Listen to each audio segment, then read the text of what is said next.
The Democrats have just given control of the federal government to the one man they don't want to have control of the federal government, President Donald Trump.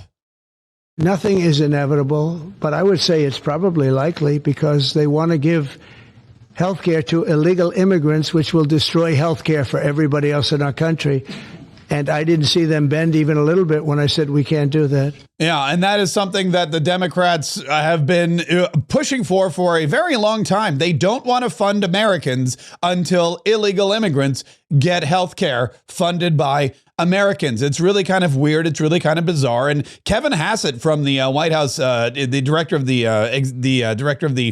the White House, the thing. He was on the news yesterday with Jake Tapper explaining it beautifully that this is just a power grab from a party that has no power. If you go back and look at political history, that has happened over and over, that a party that's got a political minority tries to hold everybody hostage for a while, but it almost always ends up with a clean continuing resolution. And that's how this is going to end up, too. And so that's going to happen. The question is, do we have a shutdown between now and then? And Russ Vought over at OMB sent out guidance to the cabinet secretaries listing their options if Congress refuses to give them the money they need to operate their agencies. And one of the options that is on the table is to have a reduction in force for some people at the discretion of the secretary. But that's not anyone's intent.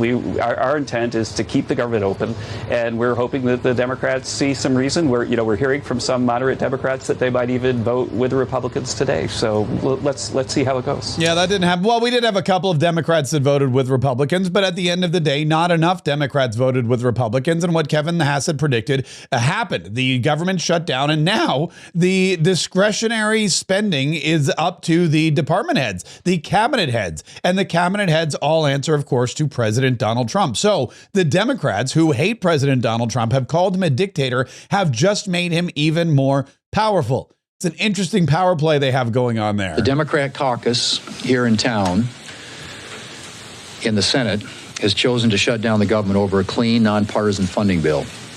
That's right, a clean, nonpartisan funding bill. We didn't ask Democrats to swallow any new Republican policies. We didn't add partisan riders. We simply asked Democrats to extend existing funding levels to allow the Senate to continue the bipartisan appropriations work that we started. And Senate Democrats said no. Why?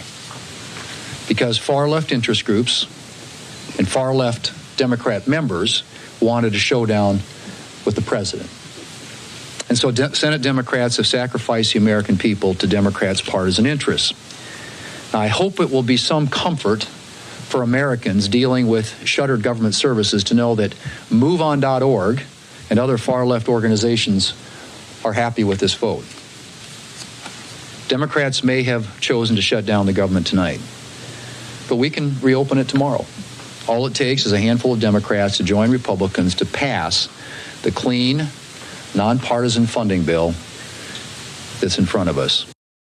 And that is something that is absolutely true. A handful of Democrats, I think 3 of them, John Fetterman and the chick from Nevada and a couple of others, they sided with the Republicans and they voted to pass the clean CR. Rand Paul voted no because Rand Paul doesn't like CRs of any kind unless there's some government spending offsets, which, of course, there are not in this particular bill. But just because the government is shut down, that's bad news for the Democrats, not necessarily the Republicans. And in fact, President Donald Trump and his team, including Russ Vought, the director of the OMB, what they've done is they've positioned themselves beautifully. They've positioned themselves, put the Republican Party in a place where a government shutdown is bad for the Democrats, but could actually be good for the Republican Party.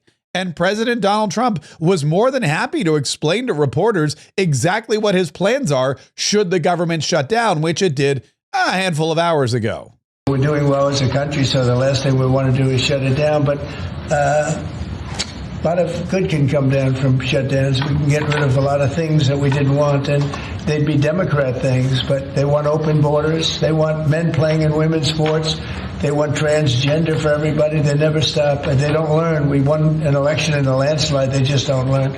So we have no choice. I have to do that for the country. Yeah, so the Democrats have basically given Donald Trump the power to shut down all of these things permanently. It's not just furloughs anymore. It's not just temporary spending freezes or people having to work from home for a while. This is now the permanent loss of jobs, the permanent shuttering of departments, the permanent cancellation of bloated government programs, which again, a lot of Republicans are all for. And the reason Donald Trump can now do it is because the Democrats have ceded that power to him by not allowing the government to stay open. It's really kind of interesting. Russ Vought has had a laundry list, by the way, of items that he's been just waiting to get rid of ever since Doge was, well, kind of doged. He's been ready to go back in and start getting rid of this program and that program. And he's got a spreadsheet and he's ready to go. And Donald Trump will probably unleash him on the federal government today, even before the vote in the Senate. We have the authority to make permanent change to the bureaucracy here in government. And I think that the takeaway for the American people is that we are on the brink of a government shutdown that is caused entirely by Democrats based on their outrageous demands of about $1.5 trillion. And when you hear them talk about health care, all they're talking about is keeping illegals on these health care programs. They're talking about preserving, most of the time, fraudulent payments to insurance companies for people that don't even know that they have a health care plan. That's what you're talking about. And so we're not going to be held hostage to these kinds of insane, ridiculous demands by the Democrats. And that is exactly what it is. It's hostage taking. It's hijacking. John Thune said it yesterday. He said the Democrats are doing whatever they can to try and take over the United States of America. They're doing whatever they can. They have no power in the House. They have no power in the Senate. They have no power in the White House. They have no power in the Supreme Court. They have very little power back at home. So what they're trying to do is they're trying to use this continuing resolution or this government shutdown to force Republicans to give them trillions of dollars to give to illegal immigrants, non-Americans, the same people Donald Trump has been exporting back home based on the mandate he got in the last election. The Democrats, for whatever reason, believe that these people should be entitled to taxpayer dollars for their health care, and they're willing to shut down the government and keep Americans home. It's very, very bizarre. I'm hoping there are enough reasonable Democrats over there. We got picked up 3 tonight when we voted on this. We're going to vote on it again tomorrow. Hopefully we'll pick up some more, and eventually we'll get enough to pass this thing in the Senate and keep the government open. But this was all unnecessary. This was all done to satisfy their left political base and Schumer's fear. I mean, this guy is somebody who is running scared, obviously, every single day from AOC and the other, lefters that he has to answer to. And what you're seeing, at least in, every day now in the Senate, is his reactions and the way he's going about the business of the Senate. In this case, shutting down the government. And it's up to the Democrats. I mean, we passed I've said this, you saw this earlier. This is our bill. It's very straightforward, funds the government and avoids a shutdown. And now they've blocked it on 2 votes. We're going to have another vote tomorrow, and they'll probably try and block it again. But I think people are going to start cracking because they're going to realize this is a losing hand. Yeah, and it looks like every time you guys vote on it, they lose more votes. And that means that they're going to lose more power next year in the midterms because they're going to be the ones that are blamed for the government shutdown. Speaking of healthcare, there is a lot of good news in healthcare. Yesterday, President Donald Trump signed yet another historic XO. I'm thrilled to sign a very historic executive order to massively accelerate pediatric cancer research and harness the extraordinary potential of artificial intelligence to fight this terrible disease. We're going to hook up the artificial intelligence with all of the other things that we have at hand, and we're going to come for answers. And these young children who are just really, some are absolutely better and others are getting better. You're all going to be better very soon. So they won't even need it, I don't believe. He had a bunch of children in his Oval Office, along with their parents, children who've been touched by cancer, who've fought valiantly against cancer. And now with this executive order allowing for AI to dominate the cancer research programs, Donald Trump is unleashing American technology to save lives, literally save lives. And RFK Jr., the head of Health and Human Services, was there as well. Today, President Trump signed an executive order that makes an historic promise. We will harness America's innovation in artificial intelligence to find cures for pediatric cancer. We stand here today because of Stephanie McMahon Levac never wavered in her 11-year commitment to give every child a future free of cancer. She proves how one person's courage can change what is possible. And not only that, there was proof in the White House, in the Oval Office, when a little girl was asked by President Donald Trump, do you want to say something? And she stepped forward and told very bravely her story. Would anybody like to say something? Would you like to say something, honey? Yes. I'm Iloni Myers and I'm 9 years old, and I had a blood cancer called leukemia when I was only 2 years old. I had to get treated at 7 different hospitals across this country, and I had to have 2 bone marrow transplants, one from my dad and one from my mom, and I had to spend many days and the nights in the hospital getting pokies and yucky medicine, and me and my parents were very worried, and I had to go through those 7 different hospitals to find the best treatment that can make me better. And thank you, Mr. President, for making everything happen today. So kids like me and Laura, we can still be living today and speaking. That was very impressive and very inspirational, and a child who really understands the power that a president can have when it comes to unleashing the power of technology for medical research. Speaking of physical fitness and being healthy, Pete Hegseth, the Sec War, was at an event in Quantico, Virginia, with every single military leader from around the globe. They were all called into Quantico, Virginia. They all were pulled into a theater where Secretary Hegseth laid out some new standards and procedures for the American military. He said, look, I know that over the last few years, we've been inundated with woke and DEI. Well, that ends now. This administration has done a great deal from day one to remove the social justice, politically correct, and toxic ideological garbage that had infected our department, to rip out the politics. No more identity months, DEI offices, dudes in dresses. No more climate change worship. No more division, distraction, or gender delusions. No more debris. As I've said before, and will say again, we are done with that.